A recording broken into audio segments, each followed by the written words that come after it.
नमस्कार। यो बहसमा म यहाँहरूलाई हार्दिक स्वागत गर्दछु। जीवराम भण्डारी। आज यहाँहरू सामने उपस्थित हुनुहुन्छ डाक्टर प्रकाश चन्द्र लोहनी। उहाँ अध्यक्ष हुनुहुन्छ राष्ट्रिय प्रजातन्त्र पार्टी, पूर्व परराष्ट्र मन्त्री। उहाँसँग आज म समसामयिक विषय जिज्ञासाहरू, मूलतः लिपुलेख, भारतका रक्षा मन्त्री राजनाथ सिंहले गत शुक्रबार लिपुलेख हुँदै चीन अर्थात् तिब्बत जोड्ने सडक मार्गको उद्घाटन गरे। यससँगै नेपालको कालापानी, लिपुलेख र लिम्पियाधुरा गरी सीमाविदहरूका अनुसार 372 वर्ग किलोमिटर नेपालको भूमि भारततर्फ देखाइएको छ र त्यसलाई उनीहरूले वैधता प्रदान गर्ने ढङ्गले काम अघि बढाएका छन्। यसअघि नै भारतका तर्फबाट एउटा नक्सा जारी भयो। त्यो अलि लामै समय व्यतीत भइसक्यो। नेपाल सरकारको तर्फबाट तत्कालीन विमति जनाइयो। भारत सरकारलाई पत्र पनि पठाइएको कुरा आम सञ्चार माध्यममा पनि आयो। तर तत्पश्चात के भयो र अहिले नतिजा यो देखा पर्यो। डाक्टर प्रकाश चन्द्र लोहनीसँग आज म समग्रमा यही जनजिज्ञासाहरूलाई सम्बोधन गराउने प्रयत्न गर्नेछु। सर्वप्रथम म उहाँलाई स्वागत गर्छु। स्वागत छ डाक्टर साहब। धन्यवाद। अब म एज एउटा राष्ट्रिय प्रजातन्त्र पार्टीको अध्यक्षको हैसियतले गर्ने विषय त छँदैछ। पूर्व परराष्ट्र मन्त्रीको नाताले हेर्दा हेर्दै हाम्रो भूमि खुम्चिँदैछ। सीमाविदहरू भन्दैछन् त्यस क्षेत्रको चाहिँ 372 वर्ग किलोमिटर छ, तर अरू ठाउँमा पनि भारतसँग 71 स्थानमा हाम्रा सीमा विवादहरू छन्। समग्रमा जोड्दा 606 वर्ग किलोमिटर हाम्रो भूमि भारतले अतिक्रमण गरेको छ। यो लामो समयदेखि सिलसिलावार छ। तर सवाल के रह्यो, आपत्ति कहाँ रह्यो भने नक्सा पनि जारी गरे उनीहरूले। मानसरोवर यात्राका लागि जो हाम्रो आम्दानीको वान अफ द सोर्स पनि थियो, त्यो बाटो पनि उनीहरूले खोलिदिए। अब के गर्ने? अब यसलाई कसरी हेर्ने? मैले यहीँबाट सुरु गरेँ डाक्टर साहब। यो कैयौँ जनजिज्ञासाहरू छन्। यहाँले बडा राम्रो जान्नु पनि हुन्छ, बुझ्नु पनि भएको छ, एउटा लाकत पनि राख्नुहुन्छ। यो विषयलाई परराष्ट्र मन्त्रीले संसदमा सांसदहरूको जिज्ञासालाई सम्बोधन गर्ने क्रममा हामी कूटनीतिक पहल हामी जारी राखेका छौँ। अन्तर्राष्ट्रियकरण गर्ने अवस्थामा चाहिँ हामी प्रवेश गरेका छैनौँ भनेर यसरी जवाफ दिनुभएको छ। मैले यहीँबाट सुरु गरेँ डाक्टर साहब, कृपया। यो दुईटा हको संयोग हो। भनेको मतलब के भने भारतबाट हेपा हो, नेपाल सरकारको हेलचक्रै हो। नेपाल सरकारको हेलचक्रै किनभने आफ्नो देशको सिमानामा वर्षौँदेखि बाटो बनाइराखेको त्यो नेपाल सरकारलाई थाहा छैन। त्यहाँको सिडिओले त भन्यो होला, पक्कै पनि भन्यो होला, त्यहाँको प्रशासनले पनि खबर पठाएको होला। हिजो भर्खर मैले पढिराखेको थिएँ, त्यहाँको प्रमुख जिल्ला अधिकारीले होइन हामीले नेपाल सरकारलाई त धेरै पहिलेदेखि भनेर पठाएको हो, गर्ने त उहाँहरूले, त्यो उहाँको जवाब ठिकै हो। भनेको मतलब के भने हेलचक्रै। 6 महिना अगाडि त्यो प्रोटेस्ट नोट उहाँहरूले, प्रोटेस्ट नोट नभनु एउटा नोट उहाँहरूले जुन पठाउनु हो, पठाइसकेपछि त्यो बेलामा त्यो बाटो बन्दै थियो भन्ने थाहा थियो होला नि त। त्यस्तै हाम्रो उप प्रधानमन्त्री ईश्वर पोखरेलजी हेलिकप्टर लिएर तपाईँको हेर्न जानुभएको थियो। त्यो बेलामा पनि उहाँलाई त्यहाँको अधिकारीहरूले, नेपालको अधिकारीले निश्चय रूपमा उहाँलाई बताएको थियो होला। त्यो आइसकेपछि यो तपाईँहरूले नेपालको क्षेत्रमा, नेपालको भूमिमा किन तपाईँहरूले बाटो बनाउनु भयो, यसलाई चाहिँ यो मित्रतापूर्ण काम भएन भनेर मित्र राष्ट्र भारतलाई किन लेख्न नसकेको? त्यो तपाईँको हेलचक्रै हो। नेपाल सरकारको राष्ट्रिय स्वार्थप्रतिको हेलचक्रै हो, नेपालको सार्वभौमिकताप्रतिको हेलचक्रै हो। र वास्तवमा त्यो एउटा नेपाली जनताको हितलाई रक्षा गर्छु भन्ने सरकारले नेपाली जनताप्रति गरेको भयानक गैर जिम्मेवारीपन हो तपाईँको। डाक्टर साहब, म एउटा विषय परराष्ट्र मन्त्रीले हिजो सदनमा जानकारी गराएको त्यो विषयलाई कोट गर्छु। उहाँले सन् 2008बाट सडक निर्माण प्रारम्भ भएको यो हामीलाई जानकारी थियो र छ, जानकारी नभएको अवस्था चाहिँ होइन भनेर उहाँले जवाफ दिनुभएको छ। र त्यहाँ सशक्त प्रतिपक्षको भूमिका भीम रावल, स्वयं नेपाल कम्युनिस्ट पार्टी नेकपाका स्थायी समिति सदस्य, प्रतिनिधि सभा सदस्य, उहाँले त्यसको प्रतिवाद गर्नुभएको छ। हाम्रो देशमा सरकार कहाँ छ? परराष्ट्रको यो स्टेटमेन्ट पनि बिना हस्ताक्षरको के हो, यो कसरी मानिसले पत्याउने भन्ने यो ढङ्गले प्रस्तुत हुनुभएको छ। काङ्ग्रेसको पनि मसिनो स्वरमा अलिकति आपत्ति जनाएको यस्तो स्थिति छ। नेपाली काङ्ग्रेस चाहिँ अलि उहाँहरू अलि बढ्दै भलादमी नै हुनुहुन्छ अहिले, हगि अहिले अहिले प्रतिपक्ष भनेको नेकपाभित्रै प्रतिपक्ष निस्केको छ। जे भए पनि तर आवाज चाहिँ उठेको छ। मलाई खुसी लागेको छ। त्यो भीम रावलजीले उठाउनुहोस् कि अथवा अरू कसैले उठाउनुहोस्, नेपालका सांसदहरूले चाहिँ आफ्नो देशको जमिनमा कसैको चाहिँ यस्तो घटना हुँदाखेरि आवाज उठाउनु चाहिँ त्यो खुसीको कुरा हो। त्यो उठाउनु पनि पर्छ, त्यसलाई हामीले समर्थन पनि गर्नुपर्छ तपाईँको। अब हेर्नु यो कुरो के छ भने यो म परराष्ट्र मन्त्री हुँदाखेरि पनि यो कुरो आएको थियो। हजुर, म परराष्ट्र मन्त्री हुँदाखेरि यो कति साल सायद त्यो बेलामा लोकेन्द्र बाबुजी प्राइम मिनिस्टर लोकेन्द्र बाबुचन्द प्रधानमन्त्री उहाँको टाइममा पनि हाँस लाग्छ मलाई। त्यो बेलामा आउँदाखेरि पनि यही कुरामा गएर सुस्ता र त्यो कालापानीमा गएर हाम्रो कुरा अड्कियो। उनीहरूको के प्रस्ताव थियो? उनीहरूको प्रस्ताव के भने त्यो कालापानी हाम्रो हो भन्ने अनि हामीले उहाँलाई के भन्यो भने तपाईँको हाम्रो हो भनेर भन्ने चाहिँ यो देश भनेको पनि एक किसिमले एउटा व्यक्तिको लाल पूर्जा जस्तै हो। तपाईँको लाल पूर्जा हुन्छ नि त, यति सीमा यो भनेर लेखेर त्यसलाई मान्यता दिनु पऱ्यो नि तपाईँले। त्यो मान्यता नदिने हो भने चल्दैन। यो एउटाले अर्कोमा हस्तक्षेप गर्ने यो त झगडाको रूप लिन्छ, जङ्गली राज हुन्छ नि त। त्यो लाल पूर्जा हो भनेपछि नेपालीको यो 3 करोड नेपालीको पहाड हिमाल तराई मधेस सबै 3 करोड नेपालीको लाल पूर्जा भनेको त्यही हो। हाम्रो चाहिँ 1816 जुन चौगरी सन्धि छ, त्यो सन्धिमा त्यो बेलामा रेखाङ्कन गरिएका नक्साहरूलाई मान्ने कि नमान्ने होइन।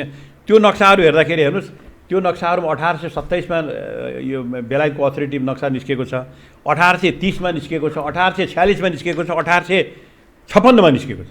सबै नक्साहरूमा लिम्पुवाधुराबाट आउने नदीलाई काली नदी भनेर लेखेको छ। उद्गम स्रोत लिम्पुवाधुरा हो उद्गम स्रोत भनेपछि अब त्यो नक्साहरूलाई हामीले नमान्ने हो भने हामीले केलाई मान्ने त होइन? हामीले केलाई मान्ने?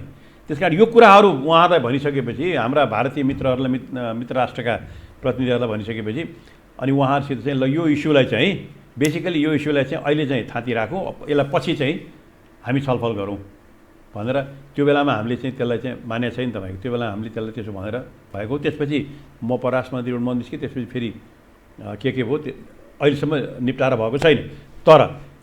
तर यो ठाउँमा के भने नेपालको आफ्नो स्वामित्व छ भन्ने कुरा चाहिँ ऐतिहासिक प्रमाणले गर्छ तपाईँको, प्रमाणले गर्छ होइन। प्रमाणले गरिसकेपछि तपाईँ ठुलो राष्ट्र हुनुहोस् कि सानो राष्ट्र हुनुहोस्, तपाईँको लाल पूर्जाभित्रको हो नि त त्यो त।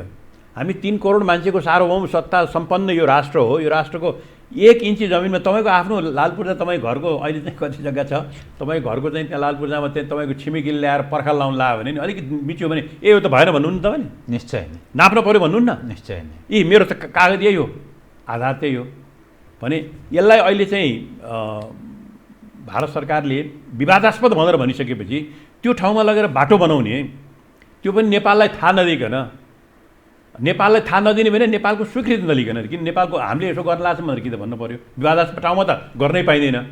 कहिले हाम्रो हुन्छ नि, हाम्रो पनि विवादास्पद, तपाईँको पनि भएन मेरो पनि भएन, निर्णय नहुन्जेलसम्म थाँती राख्नु कि त थाँती राख्नु पऱ्यो। भएको हाम्रो पहिले त्यही नै थियो, थाँती राख्ने, यसलाई अर्को तालिक कुरा गर्ने भनेर भनेको थियो। त्यो नगरिकन गर्नु भारतीय मित्रहरूको चाहिँ यो चाहिँ मिचापनै हो, हेपाइ नै हो। सानो देश यसले के गर्न सक्छ र भन्ने हेपाइ नै हो तपाईँको एउटा कुरा त्यो। र त्यो देखिसकेपछि 2008 सालदेखि यदि हाम्रो चाहिँ के अरे परराष्ट्र मन्त्रीजीले भनेको अनुसार 2008 साल उहाँहरूलाई सबै थाहा थियो भनेदेखि त्यो बाटो बन्दै गर्दाखेरि त्यो बेला के हेरेर बस्नु पऱ्यो? उहाँले आफ्नो जिम्मेवारी पुरा गर्नुभयो। उहाँ परराष्ट्र मन्त्री हुनुभएको 2 वर्ष भयो अहिले। 2 वर्षको बिचमा यो बाटो बनिरहेको छ, नेपालको सिमानाभित्र बनिरहेको छ भन्दाखेरि त्यो बेलामा उहाँले उच्चारण नगर्नुको मतलब उहाँलाई त्यो पदमा बस्नु सुहाउँछ अहिले? हि सुड रिजाइन मैले देख्दाखेरि त। अब उहाँले चाहिँ तपाईँको चाहिँ मलाई चाहिँ के गर्ने, अब खोइ हामीलाई त 2008 सालदेखि नै बनाउनु थाल्यो भने त भएन नि त।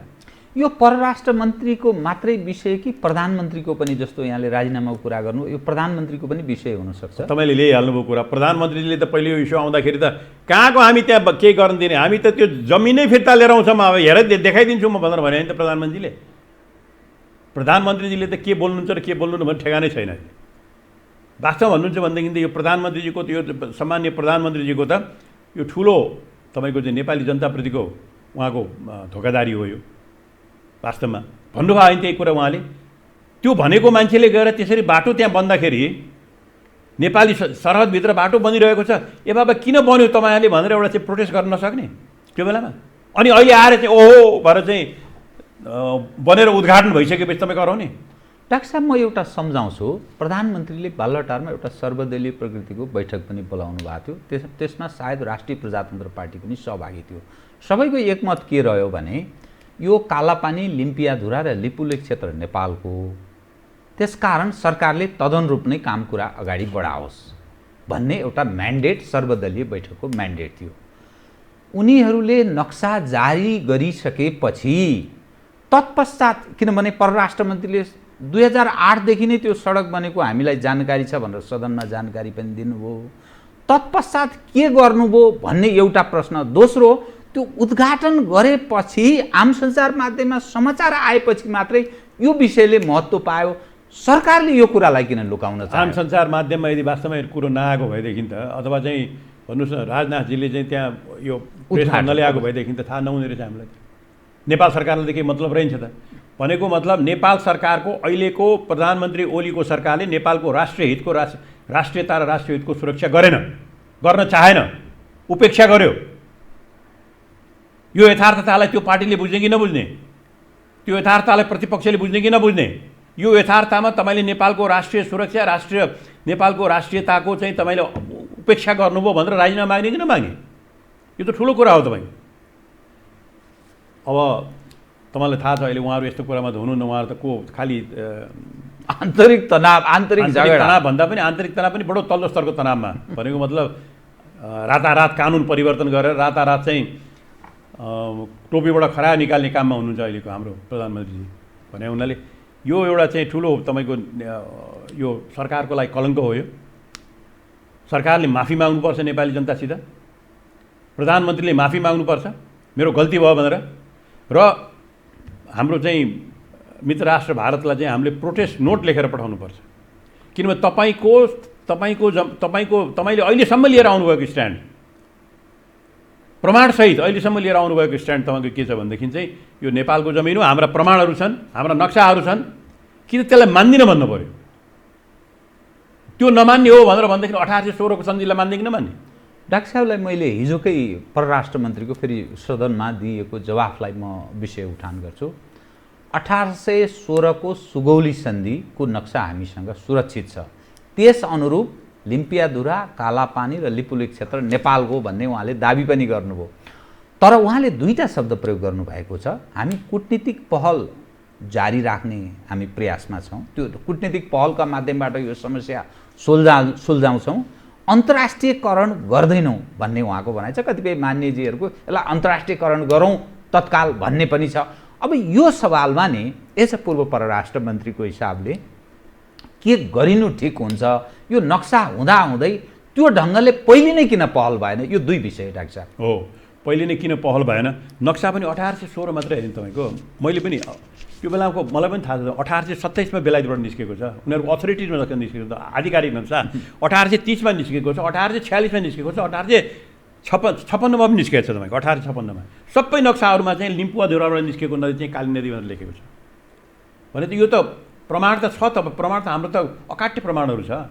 यो हुँदाहुँदै, यस्तो हुँदाहुँदै टाइममा के भने नेपाली जनतालाई विश्वासमा नलिएर नेपाली जनता आफ्नो देशको जमिनको कुरामा, आफ्नो देशको सार्वभौमिकताको कुरामा नेपाली जनताले नेपाल सरकारलाई जहिले पनि साथ दिएका छन्।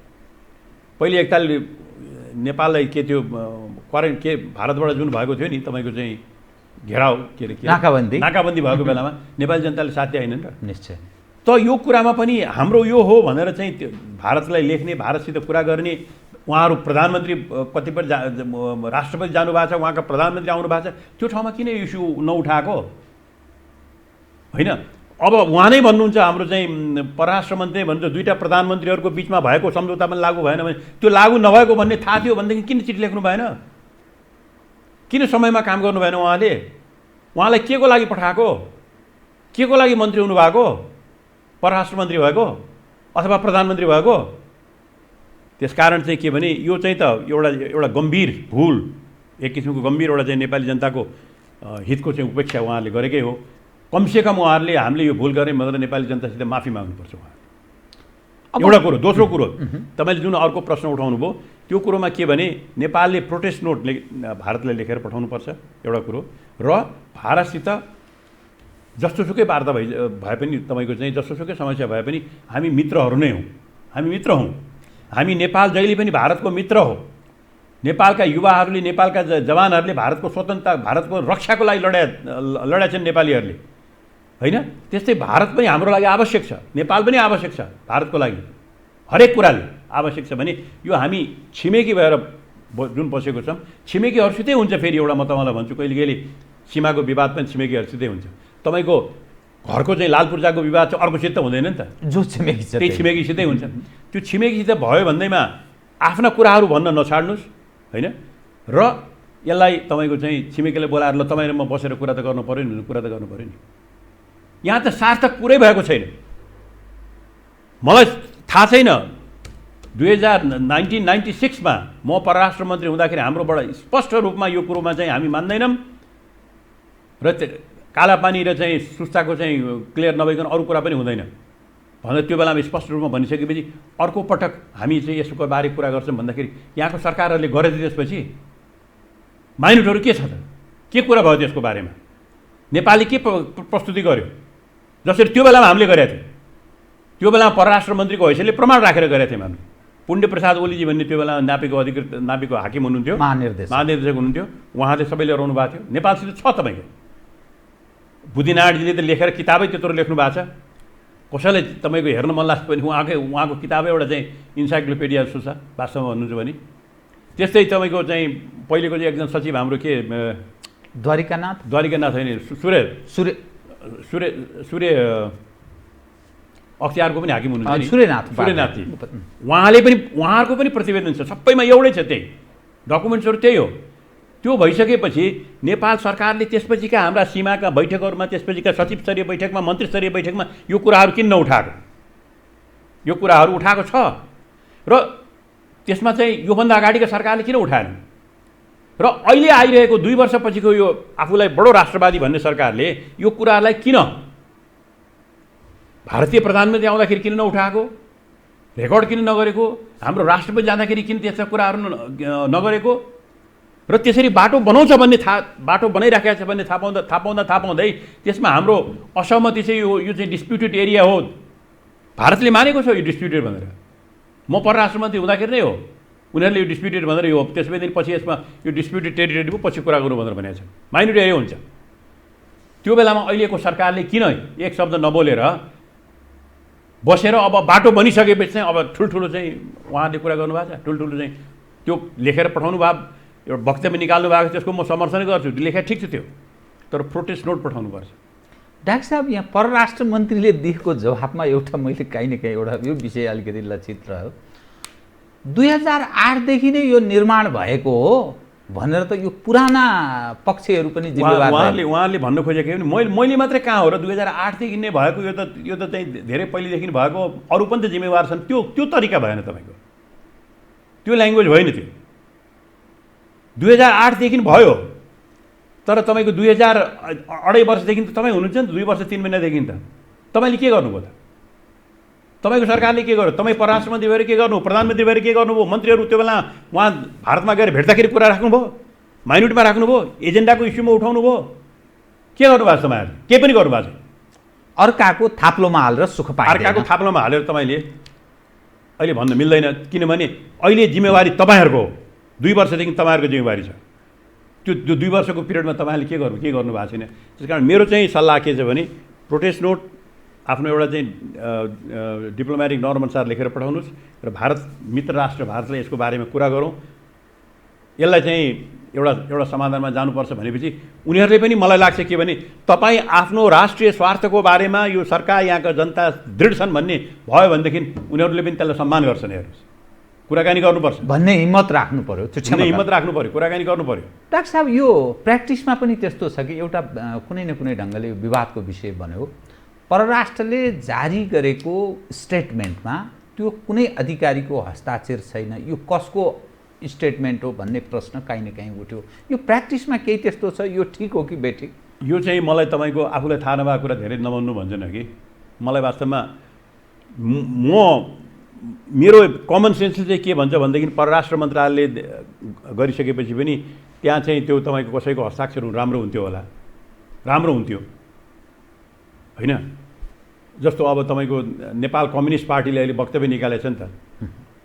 कम्युनिस्ट पार्टीले वक्तव्य निकालेको कम्युनिस्ट पार्टी दुई अध्यक्षको हैसियतले प्रधानमन्त्रीले सही गर्नु भएको छ। कम्युनिस्ट पार्टीले मात्रै निकाल्यो भने त भइहाल्यो नि त, किन उहाँले सही गर्नु पर्यो भनेदेखि त्यसलाई चाहिँ त्यसको गाम्भीर्यता भन्नुहोस् न, त्यसलाई हामी सिरियससम्म देखाउनु खोज्यो होइन प्रधानमन्त्रीजीले। यद्यपि उहाँ प्रधानमन्त्री भएर एउटा कुरा प्रधानमन्त्री भएर चाहिँ काम नगर्ने, अध्यक्ष पार्टीको अध्यक्ष प्रधानमन्त्रीको तहमा आएन, त्यो आफै एउटा विवादास्पद जस्तो लाग्छ मलाई त्यो है। प्रचण्डजीले मात्रै गरे भने त भइहाल्थ्यो नि, किनभने प्रधानमन्त्री त उहाँ हुनुहुन्छ नि त, उहाँले गर्ने प्रधानमन्त्री सरकार त उहाँले चलाइराख्नु भएको छ। खैर त्यसमा पनि विवाद नगरौँ, त उहाँले सही गर्नुभयो, सही नगरे भने त हुन्थ्यो नि। भनेपछि यदि यो इस्युलाई चाहिँ हामीले सिरियसली ल्याएको छ भनेर देखाउने हो भनेदेखि चाहिँ गरेको भए राम्रो हुन्थ्यो होला। तर प्रचलन नगरेर पनि चल्ने प्रचलन छ भने मलाई थाहा छैन, थाहा नभएको कुरा बोल्नु हुँदैन। तर मेरो चाहिँ कमन सेन्सले के भन्छ भनेदेखि चाहिँ त्यहाँ चाहिँ नेपाल सरकारको तर्फबाट सही गर्नु राम्रो हुन्थ्यो, त्यसले हाम्रो सिरियसनेस देखाउँथ्यो।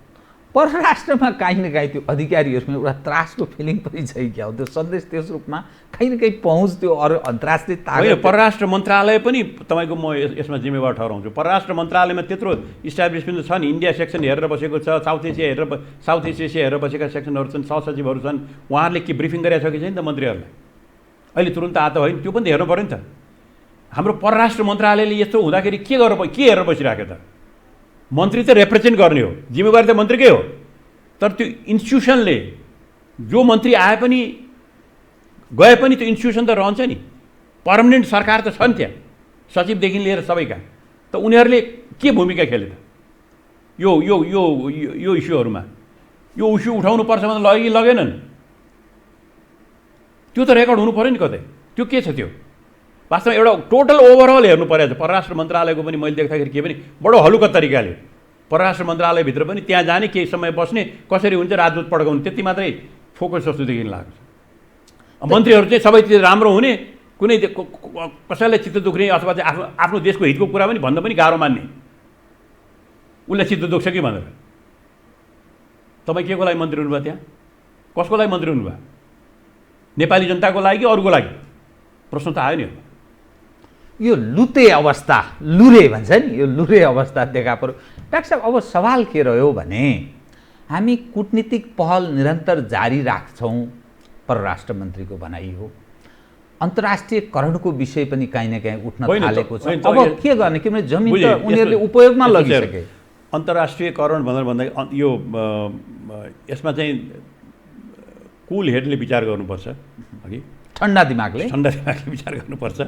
किनभने अन्तर्राष्ट्रिय तपाईँको दुईटाको लाल पूर्जाको बिचमा झगडा भयो भनेदेखि तपाईँ पनि हामी सँगसँगै बस्ने हो, एउटा मिलाउने, हेर्नुहोस् कसरी मिलाउने, नरम गरम के गरेर मिलाउनु पऱ्यो। यसरी त बस्नु भएन, हामीहरू सधैँ बस्नुपर्छ। हामीहरू पर्दा चाहिन्छ नि त, भारतलाई पनि चाहिन्छ, नेपाललाई पनि चाहिन्छ। हामी एकै ठाउँमा बसिरहेको छौँ, मिलाउँ भन्ने र त्यसरी जाने चाहिँ त्यो कूटनीतिक पहल त्यसरी जाने हो। त्यसरी पनि भएन भनेदेखि चाहिँ राष्ट्रिय परिवेशमा चाहिँ नेसन स्टेटभित्र चाहिँ के छ, राष्ट्रिय परिवेशमा तपाईँ अदालतमा जानुहुन्छ, अदालतमा गएपछि त्यसको निर्णय लागू हुन्छ। अन्तर्राष्ट्रिय स्तरमा चाहिँ ठुला राष्ट्रहरूले त्यसलाई त्यति मानेको छैन, छ अन्तर्राष्ट्रिय, त्यसलाई तपाईँ गर्न सक्नु होला। तर पहिलो स्टेजमा जुन कुराहरू छन्, पहिलो स्टेजमा हामी दुइटै चाहिँ सँगै बाँच्नुपर्ने, सँगै मर्नुपर्ने, हामी एक्ला अर्काको लागि चाहिँ जोडेर बसेका छौँ, कसरी हुन्छ यसलाई मिलाउँ भनेर त्यो जानुपर्छ। त्यो प्रक्रिया सुरु भएकै छैन। त्यो प्रक्रिया तपाईँको म परराष्ट्र मन्त्री हुँदाखेरि हामीले सुरु गरेका थियौँ, कुरा गरौँ भनेर, ल इस्युमा कुरा गरौँ। त्यसपछि के भयो थाहा छैन। उहाँहरूले, भारतीय मित्रहरूले भने त्यही हो, त्यो बेलामा ठिक छ तपाईँले भनेको कुरा, यसको बारेमा हामी पनि जान्छौँ, हामी पनि अब अर्को पटक चाहिँ फेरि यसमा कुरा गरौँला नि त। विवादास्पद त भयो, हामीले आफ्नो स्ट्यान्ड त छोडेन भने त्यसपछिका सरकारहरूले त्यसलाई अगाडि लगे कि लगेनन् त्यो हेर्नु पऱ्यो। स्टेप बाई स्टेप अघि बढौँ, स्टेप बाई स्टेप जाने, त्यो अन्तर्राष्ट्रिय स्तरमा जाने भनेको कुरो धेरै ठुलो कुरो हो। तपाईँको छिमेकीसँग तपाईँले मुद्दा गर्नु हो भनेर भनेदेखि के हुन्छ भन्नुहोस् त? नेपालभित्रै पनि तपाईँ गाउँमा आफ्नो चाहिँ घरको छिमेकीसँग मुद्दा गर्नु, त्यसले भोलि बोलचाल त बन्द हुन्छ नि त, बोलचाल बन्द हुन्छ, लेनादेन बन्द हुन्छ। यो अनेक तपाईँको स्थिति पनि आउँछ। केही लागेन भनेदेखि त आफ्नो राष्ट्रको सभरेन्टी र आफ्नो राष्ट्रको अस्तित्व जोगाउनको लागि त्यो हरेक नागरिकको कर्तव्य हो। जे परे पनि तयार हुनुपर्छ, तर तपाईँको त्यो स्थितिमा जाने अगाडि हामीले कूटनीतिक माध्यमहरूद्वारा हामीले चाहिँ अगाडि बढेको छ कि छैन। भारतीयहरूले पनि अहिले भन्दाखेरि के भनेका छन् भने उनीहरूले आफ्नो स्ट्यान्ड राखेका छन्, त्यो हाम्रो एरियामा पनि भनेका छन्।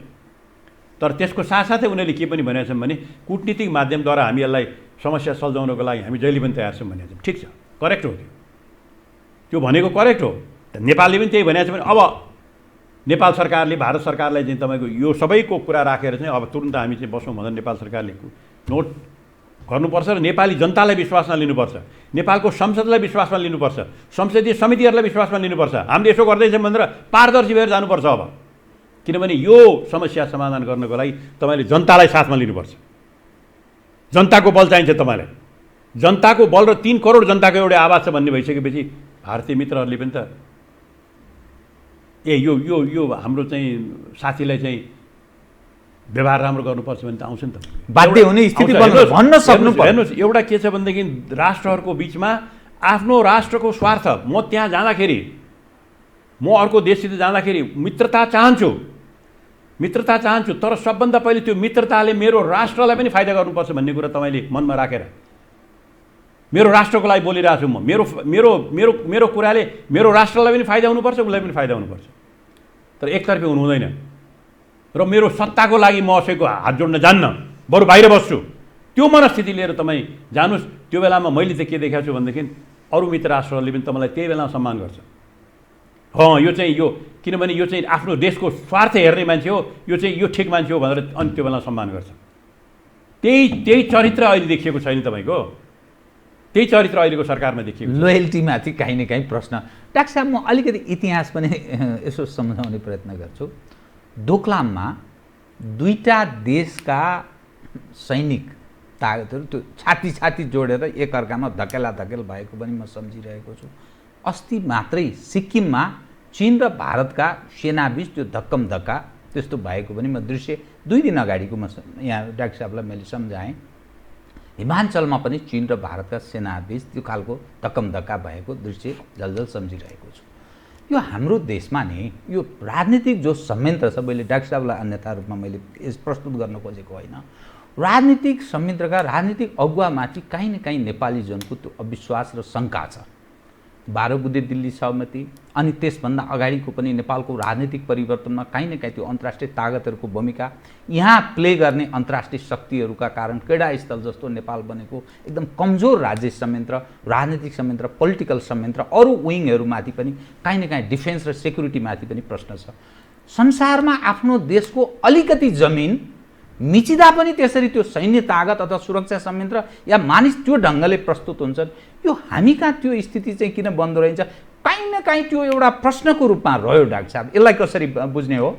यो हेर्नुहोस्, अब के भने यो सानो होस् या ठुलो होस्, आफ्नो स्वाभिमान घमण्डी होइन फेरि है, घमण्डी र स्वाभिमानमा फरक छ। घमण्डी र स्वाभिमानमा फरक छ। आफ्नो स्वाभिमान र आफ्नो आत्मसम्मानलाई म सानो हुँ या ठुलो हुँ, आफ्नो आत्मसम्मानलाई तपाईँले राखेर जाने कि नजाने। एक किसिमको भन्नुहोस् न, केपी ओली प्रधानमन्त्री हुँदाखेरि त्यो भारतले त्यो नाकाबन्दी गर्दाखेरि त्यो बेलामा उहाँले लिएको स्ट्यान्डलाई त नेपालीहरूले समर्थन गरे हो नि, सारा नेपालीले समर्थन गरे हो। त्यो कत्रो ठुलो बल थियो। बल भनेको त्यसरी आउँछ। अब अहिले त यहाँ के देखियो भनेदेखि त्यो कहाँको थियो त अहिले। अब सत्तामा बस्नको लागि त मैले सबैले रिजाउनुपर्छ भने जस्तो मनस्थिति, तपाईँले कुनै पनि हालतमा आफ्नो राष्ट्रको स्वार्थलाई तल पारेर अल्लो रिजाएर बस्छु भनेर भन्नुहुन्छ भने तपाईँ जतिको नारायण मान्छे कोही पनि हुँदैन। अर्को पक्षले तपाईँलाई रेस्पेक्ट गर्दै गर्दैन, अर्को पक्षले तपाईँलाई सम्मान गर्दै गर्दैन।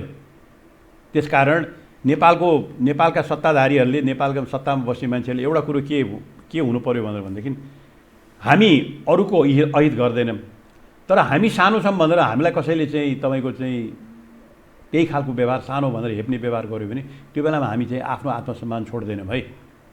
यो राष्ट्र सानो भए पनि हामी अडेर बसेका छौँ। यो अरू देशहरू कहाँ र के हुँदाखेरि पनि नेपाल भन्ने जहिले पनि थियो। यत्रो तपाईँको चाहिँ विदेशीहरूले चाहिँ उपनिवेशवादको समयमा आउँदाखेरि पनि त्यसलाई नै निकाल्छु भन्ने आँट गर्ने राष्ट्र हो यो नेपाल। चान्चुने देश होइन यो भनेपछि यो एउटा सेन्स अफ हिस्ट्री र आफ्नो देशको नेसनहुडको लागि चाहिँ हामी चाहिँ नेपाली जनताको हित र नेपाली जनताको आकाङ्क्षालाई चाहिँ हामी कदर गरेर जान्छौँ भने नेपाल सरकारले गयो भनेदेखि त त्यो बेलामा सफल असफल जे हुनुहोस् तपाईँ तर तपाईँले आफ्नो कर्तव्य पुरा गरेको ठहरिन्छ। सबैले साथ पनि दिने स्थिति बन्छ। अहिले त्यो कर्तव्य पुरा गरेन यो सरकारले। त्यसैले म अहिले पनि भन्छु, यो आफ्नो हेलचक्राइको लागि भारतले हेपेकै हो, नेपालले हेलचक्राइ गरेकै हो आफ्नो स्वार्थ विपरीत। यो हेलचक्राइको लागि केपी ओलीको सरकारले नेपाली जनता समक्ष माफी माग्नुपर्छ। माफी मागेर अनि आफ्नो वार्ताहरू अगाडि लैजानुपर्छ। भारतसितको लागि कूटनीतिक वार्तै लैजाने हो र भारतीय मित्रहरूले पनि भनेका छन् हामी कूटनीतिक वार्ताको लागि तयार छौँ। वार्ता गर्न थालेपछि त बाटो निस्कन्छ नि त। सार्थक वार्ता गर्नुहोस्, बाटो निस्कन्छ। सार्थक, यहाँले 2 पटक त्यो शब्दको प्रयोग गर्नुभएको छ।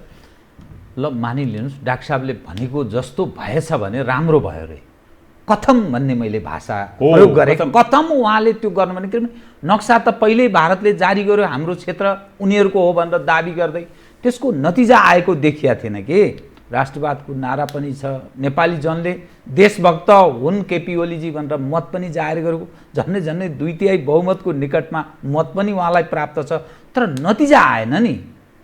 यदि त्यस्तो स्थिति भएन भने सर्वसाधारण साना राजनीतिक दल, प्रतिपक्ष र नेकपाभित्रकै मानिसहरूको तर्फबाट निर्वाह गरिनुपर्ने भूमिका त्यस्तो अवस्था मैले कथममा मैले प्रयोग गरेँ। यो डिप्लोमेटिक डायलग तपाईँ सुरु गर्नुहोस् कि डायलग सुरु गर्दाखेरि त्यसमा चाहिँ आत्तिनु चाहिँ हुँदैन है। फेरि आत्तिनु हुँदैन। तपाईँलाई लाग्ला 1 वर्ष, तर हाम्रो यो भूमि हो, हाम्रो चाहिँ कुनै हालतमा पनि जोसुकै सरकार आओस्, काङ्ग्रेसको आओस्, राप्रपाको आओस्, एमालेको आओस्, यो कुरामा हामी एक सम्बन्ध नेपाली जनतालाई लिएर जानुहोस्। 5 वर्ष लाग्ला, 10 वर्ष लाग्ला, 20 वर्ष लाग्ला, मेरो पुस्ताले नसके अर्को पुस्ताले गर्छ, तर छोड्नु हुँदैन। राष्ट्रको स्वाभिमान भनेको त्यही हो, छोड्नु हुँदैन। एउटा न एउटा स्टेजमा गएर एउटा कम्प्रोमाइज आउँछ, एउटा न एउटा स्टेजमा गएर एउटा समाधान निस्कन्छ। आजको भोलि भएन भने आत्तिनु पनि हुँदैन। फेरि हेर्नुहोस्, तर आफ्नो लाल पूर्जाभित्रको तपाईँको जमिन 1 इन्ची किन नहोस्, उपयोग होस् नहोस् 1 इन्ची, यो तपाईँको चाहिँ नेपालको इतिहासले चाहिँ 100औं वर्षको 200-300 वर्षदेखि खडा भएको यो राष्ट्र कसैसित नझुकेको राष्ट्र हो। यो आफ्नो जेसुकै गरेर भए पनि आफ्नो चाहिँ स्वाधीनता बचाएर राखेको राष्ट्र हो। हामी यसमा चाहिँ तलमाथि हुन दिँदैन भन्ने त्यो दृढता देखाउनुहोस्। 5 वर्ष लाग्ला, 10 वर्ष लाग्ला, तर छोड्नु हुँदैन। अब सवाल के छ भने नि, यो सबैलाई सहमतिमा लिएर एउटा जनमत सिर्जना गरेर एकीकृत ढङ्गले प्रस्तुत हुने विषय छ। पार्टी स्वयं यति अप्ठ्यारो स्थिति, उहाँहरू आफै एकले अर्कालाई घिउ बेचुवा र तरबार बेचुवाको जस्तो अवस्था, एकले अर्कालाई सिद्ध्याउने खेलमा लागिरहनु भएको छ। अपोजिसन र सरकार पक्ष बीच पनि काहीँ न काहीँ घृणा, एकले अर्कालाई होच्याउने यस्तो अवस्थामा छ। राष्ट्रिय सहमतिको त्यस्तो अनि निषेधको भावना पनि छ। यस्तो स्थितिमा बल्न यसमा 2टा तपाईँको फरक राख्नु छ। हेर्नुहोस्, एउटा आन्तरिक कुराहरूमा केपी ओलीजीको अध्यादेशदेखि लिएर सबै कुरामा ठुलो विमति छ, ठुलो उहाँले गर्न नहुने काम गरेको हो। त्यो के भनेदेखि तपाईँको चाहिँ यो अध्यादेश प्रकरण होइन, अध्यादेश प्रकरणदेखि लिएर आन्तरिक जसरी शासन गर्नुभएको छ नि, त्यो शासन गरेर नेपाली जनतालाई उहाँले निराश बनाउनु, त्यो आफ्नो आन्तरिक हो। तर देशको सिमानाको जब प्रश्न आउँछ, नेपाली काङ्ग्रेसले पनि त यो अहिलेको कुरामा चाहिँ यो वाहियात भएको छ, सरकारले कार्य गरोस् भनेको छ। वास्तवमा सारा राष्ट्रले साथ दिएको छ। अहिले त नेकपाभित्रै पनि त त्यहाँका जो साथीहरूले भनिरहनु भएको छ, त्यो साथीहरूले भनेको विरोधभन्दा पनि तैँले किन यो हाम्रो राष्ट्रिय स्वार्थलाई तैँले हेरिन। जुन कुरा मैले भनिरहेको छु, जुन कुरा प्रतिपक्षले भनिरहेको थियो, त उहाँले पनि भनिराख्नु भएको छ। भन्दाखेरि त यो इस्युमा कुनै डिभिजन छैन, यो इस्युमा कुनै पार्टीको बिचमा मैले मतमतान्तर देखाएको छैन। नेपालको आफ्नो त्यो क्षेत्र नेपालको हो र त्यो विवादास्पद क्षेत्र भएको त्यसमा वार्ता गरेर नेपालले आफ्नो स्ट्यान्ड राख्नुपर्छ भन्ने कुरामा कोही पनि विवाद छैन, कुनै पार्टीमा पनि विवाद छैन। कुनै पार्टीले चाहिँ यो चाहिँ बेठिक भनेर भनेको छैन। यत्रो तपाईँलाई समर्थन हुँदाखेरि किन डराउनु भएको छ? किन तपाईँ चाहिँ आफ्नो कुराहरू भन्न सक्नुहुन्न? राजदूतै बोलाएर भन्नुहोस्, यो हाम्रो चाहिँ विवादास्पद भनेर तपाईँले मानिसकेको कुराहरूलाई भएको कुराहरूलाई किन यस्तो भयो भनेर उहाँहरूले सोध्नुहोस्, राजदूतलाई बोलाएर भन्नुहोस्। जुन अहिलेसम्म भएको देखिया छैन, नोट लेखेर दिनुहोस्, प्रोटेस्ट नोट लेखेर दिनुहोस्, त्यसपछि वार्ता गर्नुहोस्। प्रक्रिया त सुरु गर्नु पर्यो। तर एउटै उद्देश्य के भनेदेखि हाम्रो त्यो भूमि, त्यो नेपालको भूमि हो, हाम्रो प्रमाण छ, त्यसलाई हामी कुनै हालतमा पनि छोड्दैनौँ। यो पुस्ताले सकेन भने अर्को पुस्ताले लिन्छ, अर्को पुस्ताले सकेन भने अर्को पुस्ताले त्यसलाई बोकेर लैजान्छ। तर यो राष्ट्र रहने जालसम्म हामी त्यसलाई छोड्दैनौँ भन्ने कुराको त्यो दृढता देखाउनुहोस् न तपाईँले। त्यो चाहियो, त्यो हिम्मत, त्यो मैले देखेको छैन अहिले। डाक्टर साहब, यो अहिलेको यस्तो विहङ्गम यस्तो समस्यामा हामी फँसेका छौँ। मुलुकको स्वाभिमानको विषय छ, मुलुक खुम्चिँदैछ। त्यो भारत स्थित नेपाली दूतावास पनि छ। त्यो नेपाली दूतावासले काहीँ त्यस्तो भूमिका, काहीँ न काहीँ सूचना प्रवाह गर्ने त्यस्तो खेलेको जस्तो केही देखियो? कोही भारत स्थिति अब त्यहाँको दूतावासले के गर्दैछ त्यो त मलाई थाहा छैन। हुन त एउटा फेरि पाएको मान्छे नै हो कि अब निलाम्बरजी भनेको पाएको, उमेरले पनि पाएको, अब अनुभवले पनि पाएको भन्छु म त, यतिका भइसक्यो होला।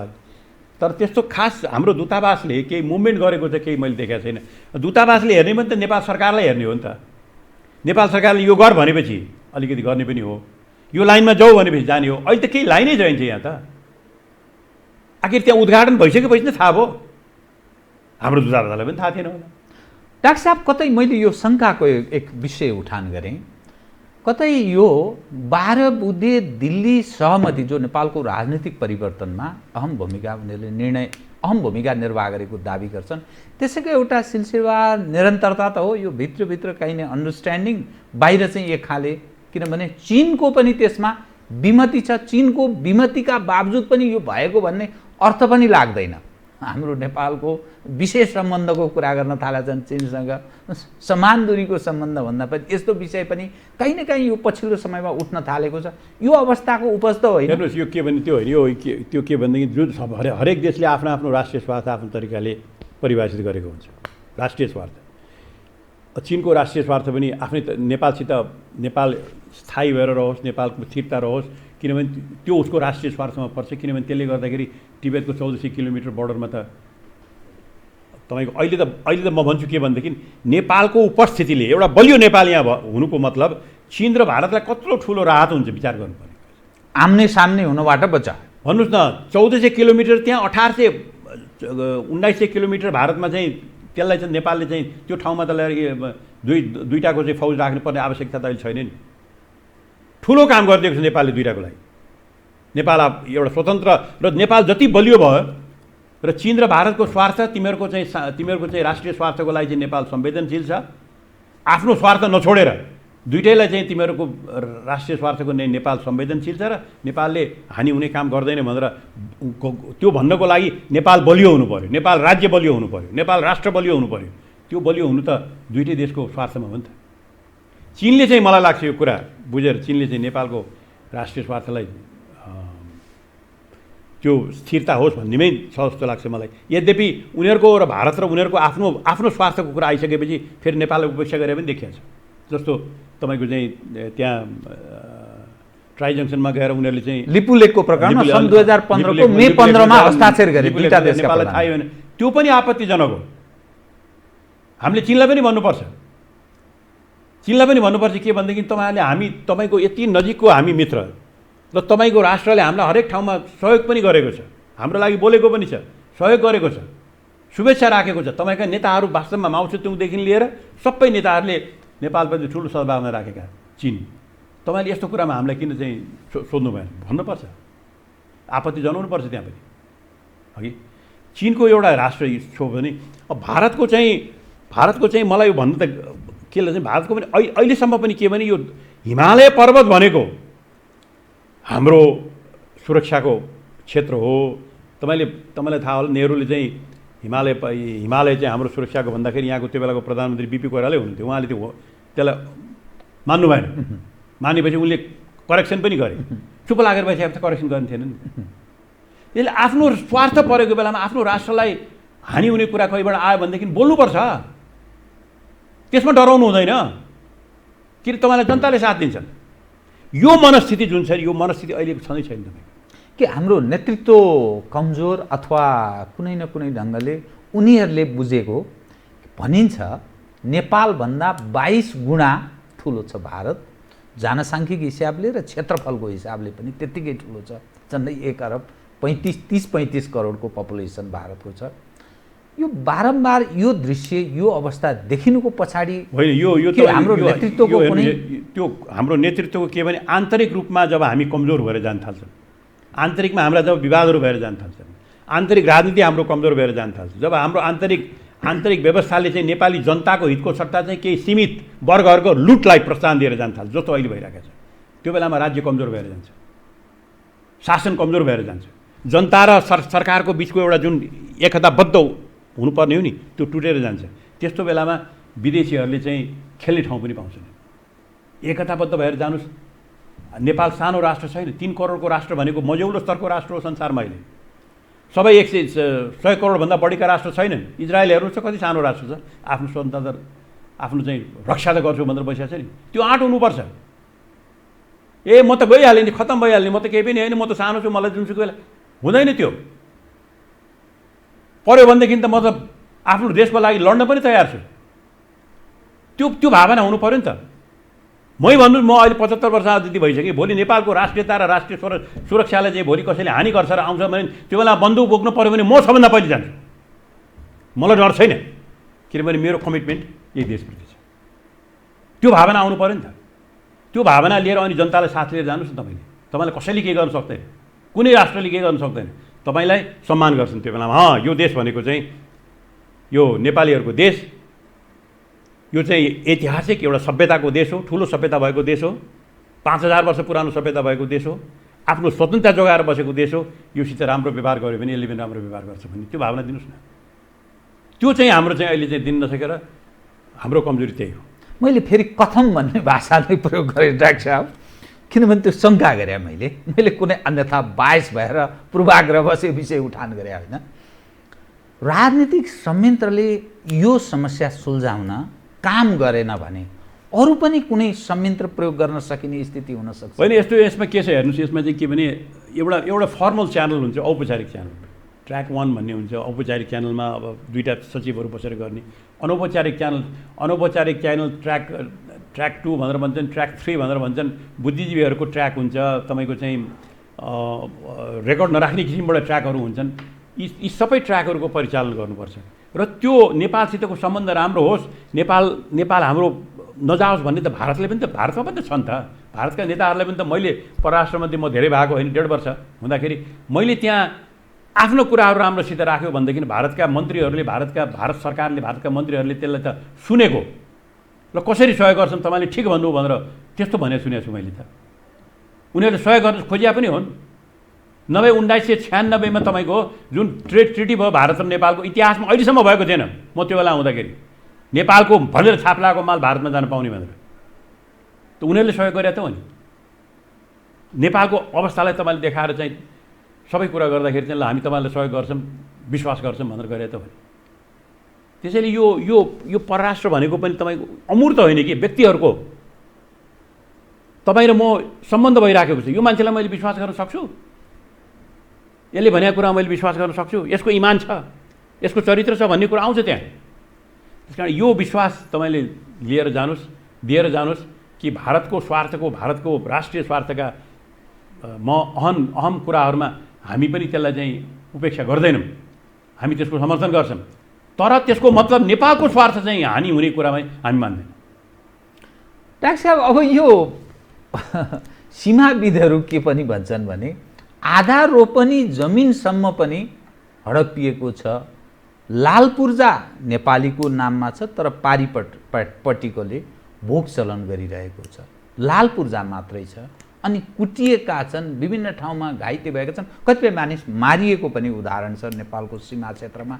यो निरन्तर अलि लामै समय देखिरह्यो। अब के गर्ने होला? अब के समस्या कहाँ रह्यो भने हाम्रो क्षेत्र पनि हडप्ने काम भएको छ, दुखी पनि भएका छन् नेपाली, र भोलि फेरि अलिकति जोरी खोज्ने भन्छ नि, काहीँ न काहीँ एकअर्का बिच त्यस्तो अवस्था पौठी जोरी खोल्ने स्थिति आयो भने फेरि हामी फेरि अर्को समस्यामा फस्छौँ। यो के गर्ने? यसले जोरी खोज्ने अवस्थामा नपुग्ने, आफ्नो स्वार्थलाई, आफ्नो राष्ट्रिय स्वार्थलाई तपाईँ सम्झेर जोरी खोज्ने अवस्थामा नपुग्ने भनेको नै वार्ता हो। र नेपाल जस्तो सानो देशसित भारतलाई पनि त हेर्नुहोस् न, भारतले आखिर त जुन कुराहरू अहिले नेपाललाई भनेको छ, म तपाईँलाई के भनौँ, यहाँ अब तपाईँको चाहिँ चाइना र पाकिस्तानले चाहिँ बाटो बनायो होइन, पाकिस्तानको एउटा पोर्टमा जानको लागि। त्यो बाटो ग्वादर पोर्टमा त्यो बाटो बनाउँदाखेरि चाहिँ करिडोर भनेर बनाएको, इकोनोमिक करिडोर भनेर $46 बिलियन त्यो बाटो बनाउनको लागि चाहिँ त्यो भारतले मेरो भनेर दाबी गरेको जमिनबाट बाटो बनाएको हुनाले चाहिँ भारतले त्यसको ठुलो विरोध गरेको छ, विरोध गरेको छ। त्यसको बारेमा छलफल हुनु पर्यो भनेको छ। र त्यो बाटो बनाएको हुनाले बेल्ट एन्ड रोड इनिसिएटिभमा भागै लिन्न तिमीहरूले, किनभने हाम्रो स्वार्थलाई चाहिँ तिमीहरूले चाहिँ हाम्रो दाबीलाई तिमीहरूले चाहिँ उपेक्षा गर्यो भनेको छ। जुन कुरो भारतले त्यहाँ भनिरहेको छ, भारतले त्यही कुरा भनिरहेको छ नि त। नेपालमा चाहिँ त्यो लागु नहुने, नेपालमा चाहिँ नेपालले हाम्रो यो भूमि हो, हाम्रो प्रमाण छ भनेर भन्दाखेरि त्यसलाई उपेक्षा गर्ने मिल्छ? चाइनासित कुरा हुँदाखेरि चाहिँ मेरो हो भनेर चाहिँ प्रमाण छ मेरो भनेर जान हुने, नेपालले प्रमाण हुँदाखेरि चाहिँ तेरो प्रमाण हेरिदिनु भन्नु मिल्छ? कुरा त गर्नु पर्यो, स्पष्ट कुरा। यो मित्रहरूसितै गर्ने हो स्पष्ट कुरा भनेको, जाँच चपाएर गर्नु हुँदैन कहिले पनि। मित्रता भनेकै के हो भनेदेखि तपाईँको मनमा लागेको कुरा स्पष्ट भन्न सक्नुपर्छ, क्लोज रुममा, बन्द कोठामा। यो त भएन, त्यो हो मित्रता भनेको। दाँत चपाएर जब कुरा गरेर मैले यसलाई भने भनेदेखि त्यसले रिसाइहाल्छ कि भइहाल्यो कुरो नभन्नु भनेर भन्नु हो भने उसले बुझ्छ कि यो मान्छेले आफ्नो कुरा पनि भन्न सक्दैन भन्ने उसलाई लागेपछि उसले तपाईँप्रति गर्ने सम्मान घटेर जान्छ। यो काहीँ न काहीँ गतिशील नेतृत्वको अभाव हो कि या नियत खराब, के स्थिति हो यो? नियत भन्दा पनि एउटा हीन मनस्थिति हो यो। हामी सानो छौँ, भोलि मलाई के गरिदिन्छ कि, प्रभाव गरिदिन्छ कि, यिनीहरू नै चाहिने हो कि भोलि भन्ने हाम्रो हीन मनस्थिति हो तपाईँको कि। चाहिने त दुइटै चाहिन्छ। तपाईँ भारतलाई नेपाल चाहिन्छ, एउटा असन्तुलित नेपाल र तपाईँको चाहिँ अराजक नेपाल हुनु भारतको राष्ट्रिय स्वार्थको लागि कहिले पनि फाइदा छैन, कहिले पनि फाइदा छैन। एउटा बलियो नेपाल नै भारतको राष्ट्रिय स्वार्थको पक्षमा हुन्छ। त्यो कुरो हामीले मित्रहरूलाई पनि सम्झाउनु पर्यो, भन्न सक्नु पर्यो। अब कतिपय मानिस, अब सवाल के रह्यो भने हाम्रो भूमि उनीहरूले भोगसलनै प्रारम्भ गरिसके, नक्सा जारी गरिसके, सारा अब त्यति वास्ता पनि महत्त्व पनि त्यति दिइरहेको जस्तो नेपालको आवाजलाई त्यस्तो अर्थ लाग्दैन घटनाले। मिलिट्री डिप्लोमेसीको पनि कतिपय मानिस कुरा गर्छन्, मिलिट्री डिप्लोमेसीको पनि मानिस कुरा गर्छन्। पोलिटिकल विङहरू काहीँ न काहीँ त्यहाँ असफल भयो भने त्यसलाई पनि प्रयोग गर्ने, नाकाबन्दीकै सवालमा पनि त्यसले ठुलो भूमिका खेल्यो पनि भन्छन् कतिपय। म अहिले त्यतापट्टि जान चाहन्ने त्यो, किनभने त्यो अर्कै क्षेत्रमा छ। हामी पोलिटिक्समा लागेको मान्छेहरूले अहिले चाहिँ प्रब्लम चाहिँ पोलिटिकल नै सल्भ गर्नुपर्छ। सैन्य प्रयोग उपयुक्त होइन। सैन्य प्रयोग भन्ने कुरा नै त्यो बेलामा साइजको कुरो आउँछ। हुन त भोलि कसैले नेपालमै हमला गर्यो भनेर भनेदेखि त्यो बेलामा तपाईँ मर्नुहोस् बाँच्नुहोस् तपाईँले डिफेन्ड गर्नुपर्छ। ठिक छ, मऱ्यो भने मरिन्छ, के भयो त? तर भोलिको सन्तानलाई यिनीहरूले पुर्खाहरूले मर्या थिए भन्ने त हुन्छ नि, रगत त आफ्नो भूमिको लागि रगत त दिए भन्ने त हुन्छ नि। त्यो स्थापित गर्नुपर्छ। तर त्यतापट्टि अहिले नजाउँ। त्यो कुरा त्यो होइन कि अहिलेको विश्वमा भारत र नेपाल मात्रै नै, विश्वै छ नि त, संसारले हेरिरहेका छ नि त। दुईवटा देश मात्रै त होइन नि, संयुक्त राष्ट्रसङ्घ चाहिँ 180-190 देशहरू छन्। भारत पनि एउटा उदीयमान शक्ति भएर म संसारमा एउटा चाहिँ मूल्य मान्यताको एउटा केही प्रतीक रूपमा म आउँछु भनेर हिँडिरहेका देशले तपाईँ त्यो स्केलमा जाला त्यस्तो होला भन्ने चाहिँ तपाईँ त्यतापट्टि चाहिँ अहिले नजाउँ। अहिले जाने भनेको नै नेपाल सरकारले आफ्नो स्ट्यान्ड क्लियर गरेर राजदूतलाई बोलाएर आफ्नो असहमति देखाउने र भारत सरकारलाई प्रोटेस्ट नोट लेख्नैपर्छ, लेखेर वार्ता चाहिँ दुवै देशको वार्ता गर्नुपर्छ र भारतीय मित्रहरूले पनि हामी वार्ता गर्न तयार छौँ भनेर त भनेको छन्। त्यो त पोजिटिभ हो नि, पोजिटिभ हो। वार्ता गर्नुहोस्, गर्दाखेरि लाग्ला तपाईँलाई समय, तर नछोड्नुहोस् आफ्नो कुरा। त्यो ठ्याङ्गै भाँचिने अवस्थामा प्रवेश गरेको छैन। छैन, भाँचिन दिन पनि हुँदैन। फेरि म यो पनि भन्छु, भाँचिन दिन पनि उसले पनि दिनु हुँदैन, हामीले पनि दिनु हुँदैन। किनभने हामीले सँगसँगै नै बच्नु छ, सँगसँगै हामीले यो दक्षिण एसियालाई माथि लैजान्छ। असल सम्बन्ध, निरन्तरता हो। अनि म कार्यक्रमको ठिक अन्त्यमा आएँ डाक्टर साहब। अब साना पार्टीहरू र प्रतिपक्षी, खास गरी नेपाली काङ्ग्रेस सहित तपाईँहरू मधेस केन्द्रित दल यस सवालमा के गर्छन् थाहा छैन। तपाईँहरू काहीँ न काहीँ यस सवालमा भलाकुसारी गर्ने, यसो छलफल गर्ने र एउटा मत एक भएर एउटै मत जाहेर गरेर अगाडि बढ्ने केही सोचमा पनि हुनुहुन्छ कि? प्रधानमन्त्रीजीले बोलाउनु भएको थियो योभन्दा अगाडि, तपाईँले अघि भन्नुभयो नि, सबै पार्टीले बोलाउनु भएको थियो, मलाई पनि बोलाउनु भएको थियो। सायद म पनि गएको थिएँ र हामी सबैले उहाँहरूलाई के भने यसमा हाम्रो पोजिसन क्लियर छ। त्यहाँ सूर्यनाथजीलाई पनि देखाएको थिएँ मैले, बुद्धिनाथ नारायणजी पनि हुन्थ्यो जस्तो लाग्छ मलाई, सबैजना थिए। त्यो राम्रो थियो, गरेको थियो। तपाईँहरू आफ्नो स्ट्यान्ड नछोड्नुहोस्, पोजिटिभली जानुहोस्। तपाईँहरू प्रतिपक्षले सहयोग गर्छ, पुरा हामी यसमा छौँ भनेर भनेको। त्यो भनेको 2 महिना 3 महिनासम्म केही पनि नगरेर बाटो बनाएको हेरेर परराष्ट्र मन्त्रीको के अरे रक्षा मन्त्री गएर हेलिकप्टरबाट घुमेर आए अनि भारतले चाहिँ उद्घाटन गरिसकेपछि मैले थाहा पाएँ भनेर भन्ने नालायकीपन हो यो नालायकीलाई यस्तो नालायकीपन गरेर माफी पनि नमाग्ने मैले ठिक गरिरहेको छु भनेर भन्ने हो नि कि माफी माग्नुहोस् कि राजीनामा गर्नुहोस् त्यो बाहेक अरू विकल्प छैन तपाईँले त कसरी पत्याउने अब गर्छन् भन्ने के आधार भयो त यत्रो लामो समय के अहिलेसम्म गरेको देखिया छैन किन घटनाले त्यस्तो देखाउँछ तपाईँको हेर्नुहोस् यो यसमा तपाईँले भन्ने बित्तिकै हुन्छ भन्ने पनि छैन हुन्छ भन्ने छैन नि त तर आफ्नो विश्लेषण र देशको हितको लागि के आवश्यक छ त्यो कुरो हामीले भन्ने हो भनेको छौँ भन्छौँ फेरि पनि भन्छौँ पऱ्यो भने सडक कामरी उत्रन्छ हस् डाक्टर साहब कतिपय विषय अरू पनि कुरा गर्न चाहन्थ्यो समयले यतिसम्म साथ दियो कार्यक्रममा आइदिनु बहुत धन्यवाद धन्यवाद आदरणीय दर्शकबिन्दु उहाँ डाक्टर प्रकाश चन्द्र लोहनी अध्यक्ष राष्ट्रिय प्रजातन्त्र पार्टी पूर्व परराष्ट्र मन्त्री समसामयिक विषयमा गरिएको कुराकानी लगायत मेरो सम्पूर्ण युनिटलाई कार्यक्रमबाट बिदा दिनुहोस् तर यो टेलिभिजन हेर्दै रहनुहोला नमस्कार